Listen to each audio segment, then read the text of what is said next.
where this is how it goes, the original meeting, in my book.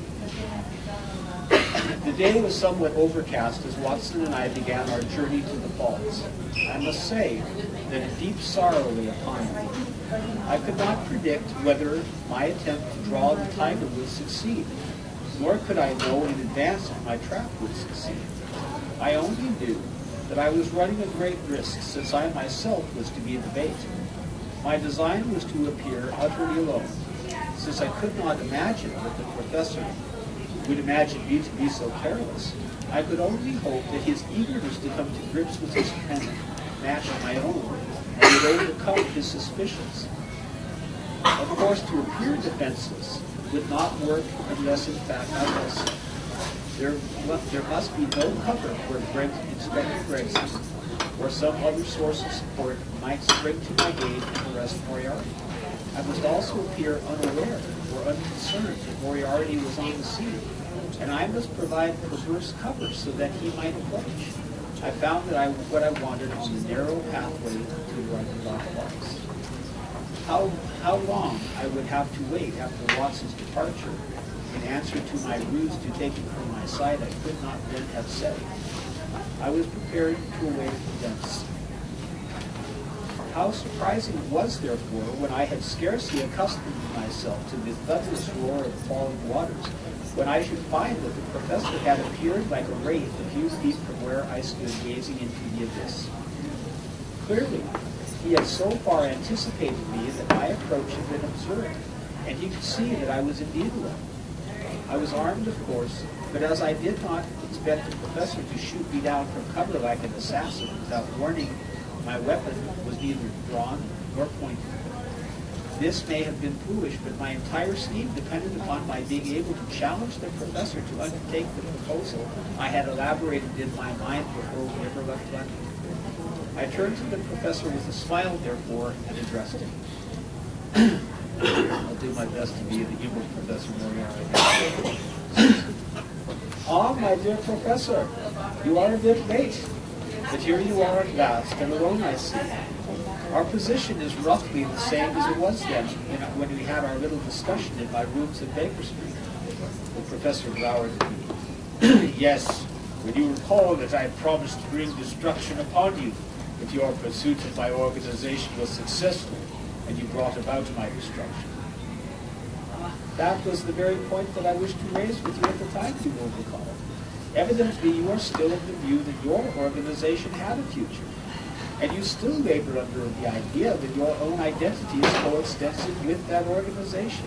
You see, I have long been aware that you were becoming a bit bored with the entire enterprise. Would the Professor Moriarty of old have made that little slip that we spoke of at Baker Street? Of course not.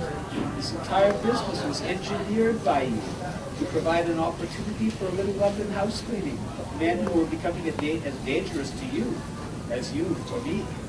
In fact, I should be a bit resentful of being used as means for your own change of career. I knew as early as the incident told by my friend Watson in his tale, The Valley of Fear, that you were becoming weary with the whole thing. I stated at the time that the entire motive of the crime was for you to sustain the illusion of incivility among your subordinates. I began to realize how near you were to your own destruction by the very forces you had gathered about you. It is my belief that any organization becomes unbalanced when it reaches a certain point of growth. Your organization, Professor Moriarty, is becoming a victim of its own success. It came as no surprise to me then when you acted so carelessly in betraying your entire organization into my hands. And myself along with it, because you can for the first time trace certain matters to me. I am exposed.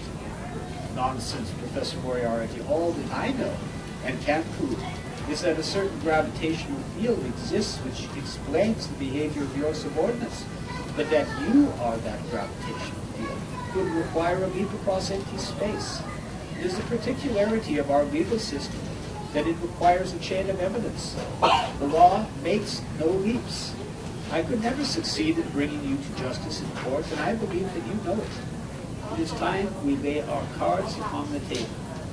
The professor had followed me closely. Then why am I here, Mr. Holmes? Indeed, Professor, why are you here? Shall I tell you? You are here for the same reason that I am here. You are awaiting news that your organization is neatly wrapped up into a bundle by Scotland Yard. The professor smiled grimly. You are quite clever to see that. What I mean, though, is why am I standing with you on a cold summit of the Alps? A generous gesture, since I am sure you would have preferred Paris, or better still, London. You are here, my dear Professor, because you are wondering why I am here. Since I pose no immediate threat to you, my flight across country and this pretense on your part of seeking revenge by my death becomes absurd. No, you are here for the same reason that the chess master watches his opponent, to see what hand I have and what I will do next. It is only the amateur criminal who fears the detective. The true master of the game does not let the detective pursue him. Rather, he pursues the detective. You see, Professor, I have always known that you were in crime not for the rewards but for the game itself, just as am I. If I thought you relished blood or money, I assure you, you would also be able to let the dock with the other types. I cannot tell you how often I have told Watson, in his emotional little tales, that they have ruined what should have been a clear and simple telling as a quadratic equation. My first insight as regards yourself was that you took a precisely similar view. It was never the crime itself that you relished, but its inscrutability. And that is why you may as well put your gun away, my dear Professor. Theatrics are beneath you. Kill me, and you lose the only man capable of appreciating your art and your science. So there, I guess a little flavor. Very good, very good. Thank you. Go ahead. Okay, ready? One nice thing about writing this huge series is that not only authors and stuff, I've also been able to develop, I would say, a lot of more interesting subsidiary authors, and what this portion I'm going to be setting up, subsidiary characters. And one of the individuals that I have is a former Russian spy who's now working, of course, with all the pre-humans trying to keep the aliens from expanding farther and eating more of them. So they're out into the free area, which is the centralized zone in the United States. The aliens, Shaw, who are squid cephalopods, have taken over all of the oceans and the coastal areas, and they basically ignore everybody who's not in those areas, other than it's a possible resource, which is on Malmstrom Air Force Base. The former spy, she is now pregnant, and unfortunately some of the women that are pregnant are being found that some of their genetics have been manipulated by some arcane alien science, which causes them to gestate a lot faster and invariably give birth to twins. And so she's having to deal with this because now she's pregnant, she's not exactly sure what's going to happen. And she's also stuck at home, and she's a professional woman who's not used to just sitting at home. Here is this nice little vignette, and it also introduces another problem with the fact that quite often with alien species you wind up having other invasive species, one of which is going to be called an eater. It's called an eater because that's what it does. It was 4 days hence from the highly successful Oktoberfest. Abigail and Torben were at work training a bunch of new officers in the fine art of killing. Alex was stuck at home, looked to her own eyes more like a beached whale in day, and wished the twins could be magically transported from their abdomen to the vastness they had for them. Alex was in the kitchen of her part of the duplex, under the watchful eye of Fuzz. The large canine war dog took his task of guarding the pregnant human quite seriously. When he was alone with Alex, a knock at the door meant Fuzz was there before Alex could be, getting between her and any potential threats. Right now, Alex was cooking a turkey, supposedly practicing for Thanksgiving. Actually, it was an easy way to have a large amount of protein on hand to keep the trolls or stomach happy. They demanded a lot of extra calories. Fuzz was always spoiled by Alex's scraps and snacks out of Abigail's sight. What good is having a big beast around if I cannot spoil it? She asked Fuzz. He thumped his tail once. The weather was cooler with chances of snow in the forecast. For a Russian living in Siberia the last few years, it was nothing. Alex laughed at how concerned some native Montanans became at first in the snow. A fire or some heat source, some vodka, some potatoes and borscht, and a warm body to crawl up next to, that's all you need, Fuzz. The dog also gave her someone to talk to when at home alone. She was not used to this imposed exile due to her condition. Was not the type of woman ready for mahjong games with other pregnant women eating coffee cakes. She was a trained spy, damn it. What did she have in common with the other dependent wives? She had been initially angry about Abigail confronting that scavenger, dragging Torben into a nasty fight.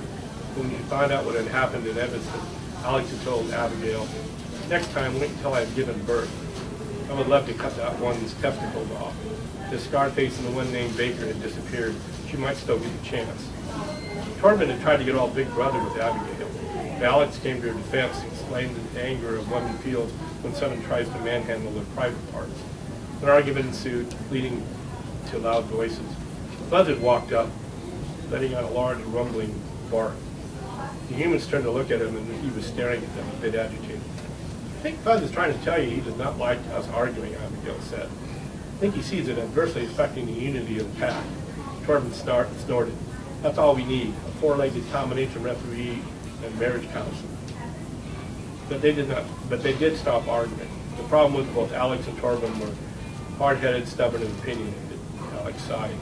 They loved the hell out of each other, so they always kissed and made up.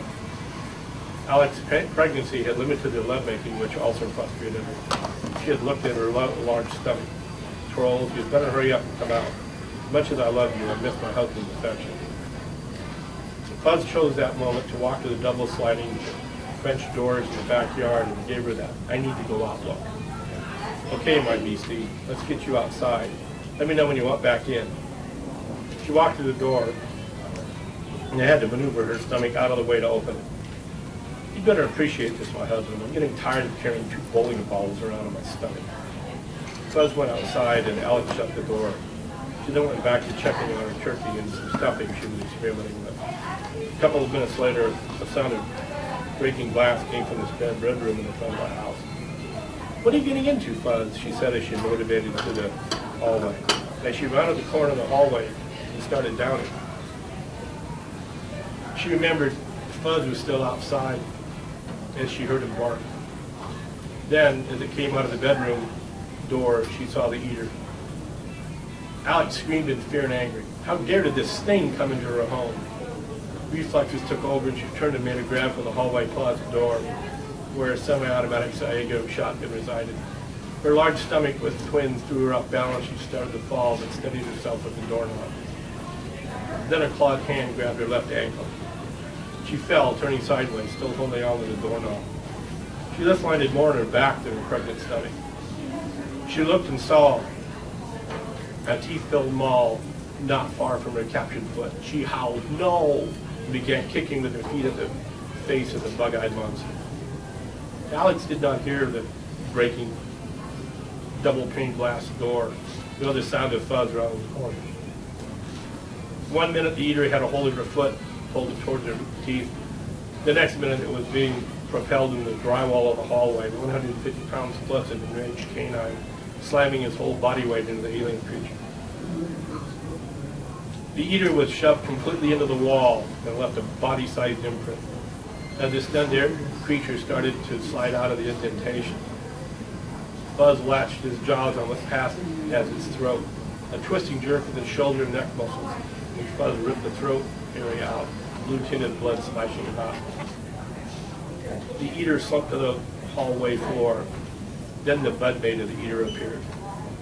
When Fuzz slammed into the eater, Titan's face seemed to slow down. And Alex heard a voice from her memories. "Smirnov, you fat cow. Are you going to lay there and die? Move."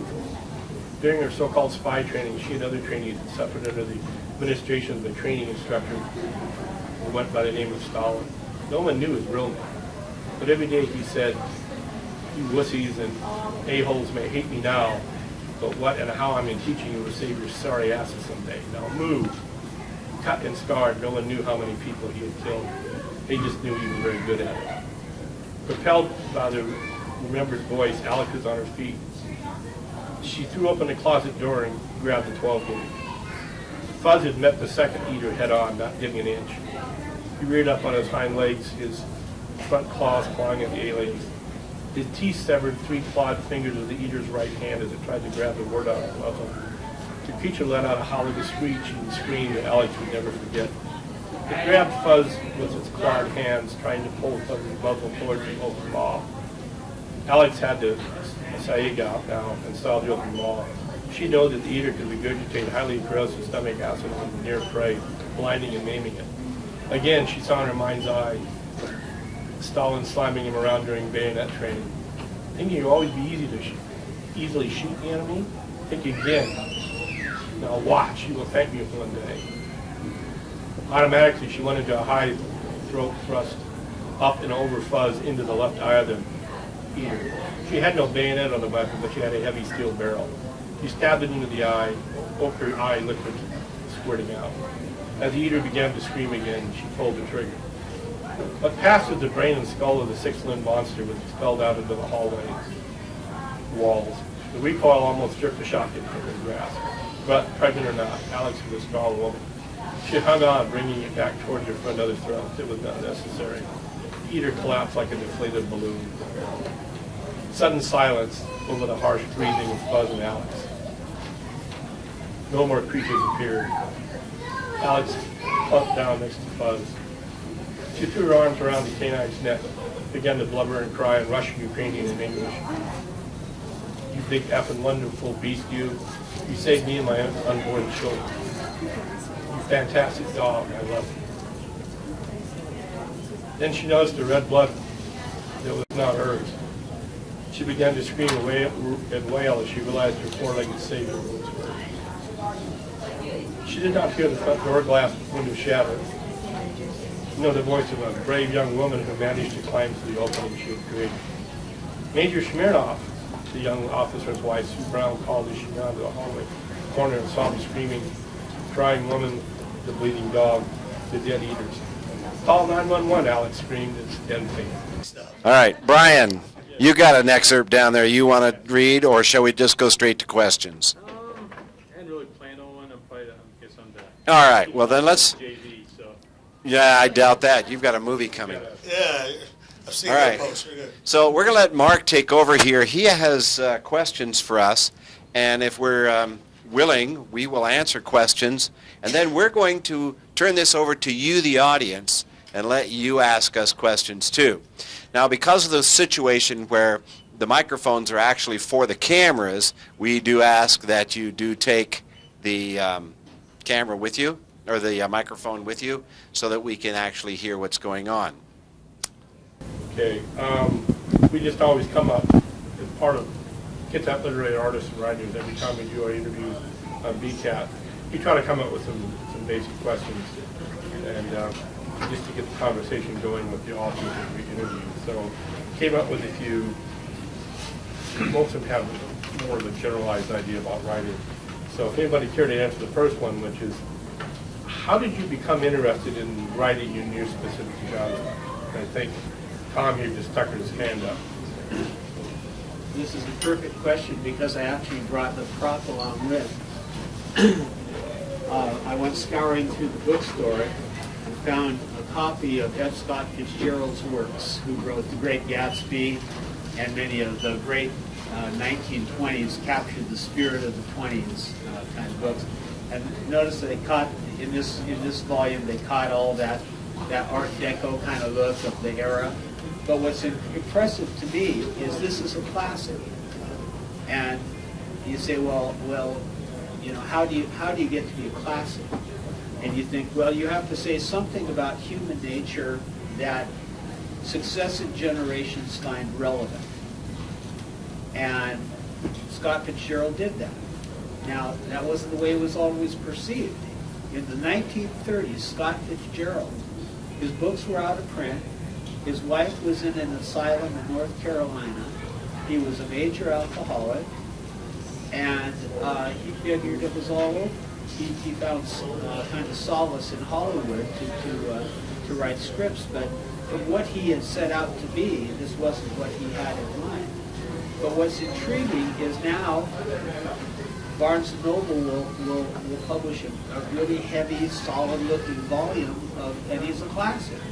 And he'll probably stay a classic. You can't be sure he'll stay a classic because we don't know what the future is. But what's interesting is when a writer writes, they have to believe in themselves. They have to say, what I'm doing is valuable.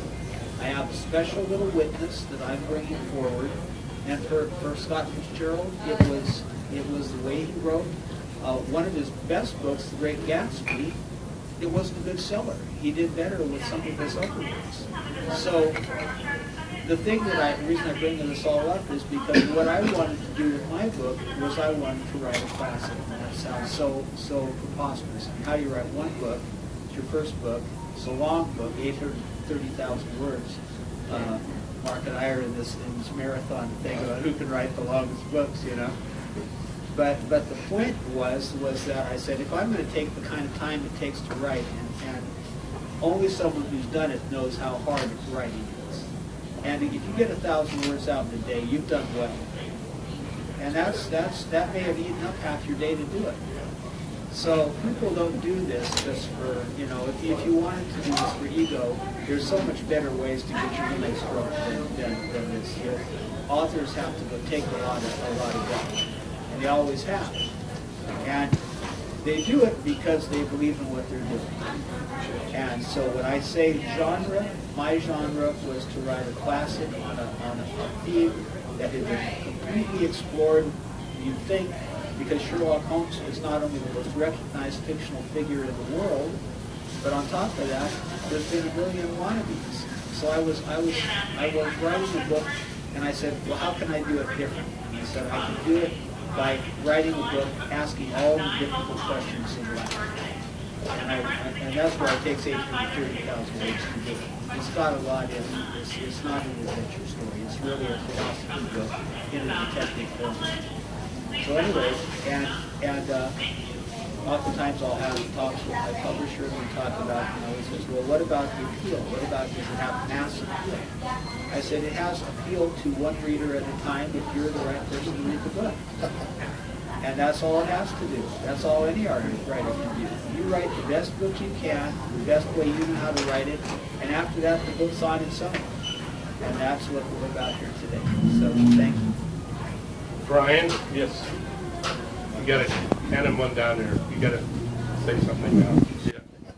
All right. So how did I get into this genre? So I can probably give a little bit of background. I have a bachelor's degree in radiation physics, a bachelor's degree in history, and a master's degree in social science.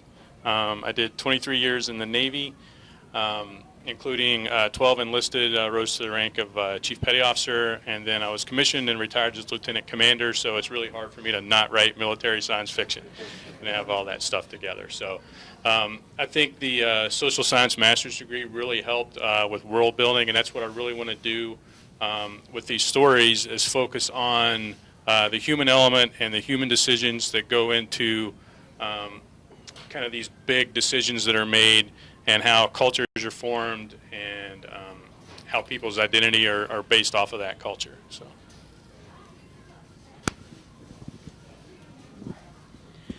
Along the lines of writing a classic, I like that you brought that up because one of my author statements is that I want to write books that can be handed down from generation to generation. When I wrote Ian's Realm, this was the first book that I wrote, the first series that I wrote. It's a young adult story, and I wrote it because of my grandsons, because they were at an age where nobody understood them. They were trying to become, men, but they didn't have a father figure. Neither one of them had a father. And I really felt for them. Their moms didn't understand, and I know how that is because I was a mom of teenagers too, and you're kind of distanced. But when you're a grandmother, you can understand a little bit more about your grandchildren.